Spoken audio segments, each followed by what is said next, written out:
विश्व प्रसिद्ध ख्वाजा मोइनुद्दीन चिश्ती की अजमेर दरगाह को महादेव मंदिर घोषित करने को लेकर जमकर विवाद छिड़ा हुआ है। न केवल राजस्थान बल्कि पूरे देश में इस विवाद से पारा उबाल पर है। इस विवाद की शुरुआत हिंदू सेना के राष्ट्रीय अध्यक्ष विष्णु गुप्ता की एक याचिका से हुई, जहां उन्होंने अजमेर दरगाह को संकट मोचन महादेव मंदिर घोषित करने की मांग की। विष्णु गुप्ता की ओर से 38 पेज की याचिका दायर की गई है। याचिका में रिटायर्ड जज हरबिलास शारदा की 1911 में लिखी किताब अजमेर हिस्टोरिकल एंड डिस्क्रिप्टिव का हवाला दिया गया है। किताब में दरगाह के निर्माण में मंदिर का मलबा होने का दावा किया गया है। साथ ही गर्भगृह और परिसर में एक जैन मंदिर होने की बात भी कही गई है। इस मामले में अगली सुनवाई 20 दिसंबर को होगी। दरअसल किताब में लिखा गया है कि दरगाह के बुलंद दरवाजे की उत्तरी और तीसरी मंजिल पर छतरी बनी हुई है। यह छतरी किसी हिंदू इमारत के हिस्से से बनी हुई है। इसके साथ ही किताब में आगे लिखा है कि छतरी के अंदर एक लाल रंग का पत्थर लगा हुआ है। यह किसी जैन मंदिर का है। उसके बाद किताब के अगले पन्ने पर बुलंद दरवाजे और अंदर के आंगन के नीचे पुराने हिंदू मंदिर के तहखाने होने का जिक्र भी किया गया है। किताब में लिखा है कि ये कमरे आज भी वैसे ही हैं। इसे देखकर लगता है कि मानो किसी पुराने मंदिर की जगह पर दरगाह बनाई गई है। तहखाने के अंदर मंदिर में महादेव की छवि भी है। इस पर हर दिन एक ब्राह्मण परिवार चंदन जलाता था, लेकिन अब इस जगह को दरगाह की घड़ियाली के रूप में जाना जाता है। हरबिलास शारदा ने 1892 में बतौर सब जज अजमेर के न्यायिक विभाग में काम करना शुरू किया था। 1894 में वह अजमेर नगर पालिका के नगर आयुक्त भी चुने गए। 1925 में जोधपुर हाई कोर्ट में सीनियर जज रहे। शारदा ने ही बाल विवाह को रोकने के लिए असेंबली में बिल पेश किया था। 1929 में शारदा बिल के नाम से प्रसिद्ध यह बिल पास हुआ और इसे 1930 में पूरे देश में लागू भी किया गया। विष्णु गुप्ता का कहना है कि दरगाह में मौजूद बुलंद दरवाजे की बनावट हिंदू मंदिर के दरवाजे की तरह है। दरगाह के ऊपरी भाग को देखेंगे तो यहाँ भी हिंदू मंदिरों के अवशेष जैसी चीज ही दिखती है।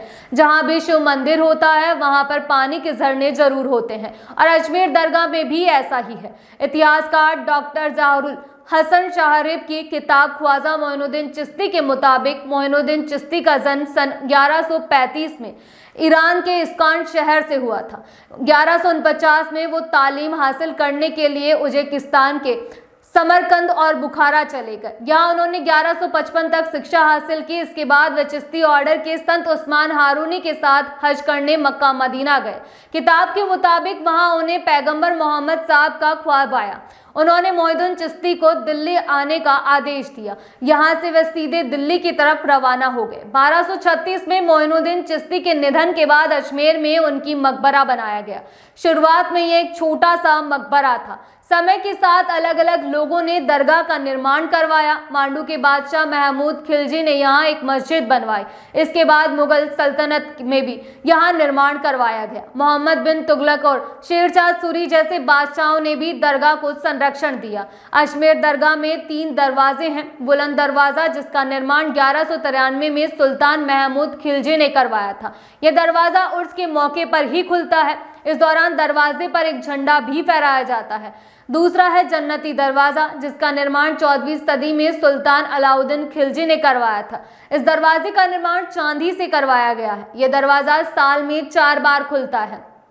तीसरा दरवाजा है निजाम गेट, जिसका निर्माण 1911 में हैदराबाद के निजाम अमीर मीर उस्मान अली ने करवाया था। यह दरवाजा दरगाह में प्रवेश के लिए सबसे महत्वपूर्ण भी माना जाता है। ये विवाद छिड़ने के बाद में जम्मू कश्मीर की पूर्व मुख्यमंत्री और पीपल्स डेमोक्रेटिक पार्टी की प्रमुख महबूबा मुफ्ती ने इसका विरोध जताया और कहा था कि मामले से विवाद बढ़ सकता है। उन्होंने दावा किया कि उत्तर प्रदेश के संभल में हुई हिंसा भी ऐसे फैसले का सीधा परिणाम थी।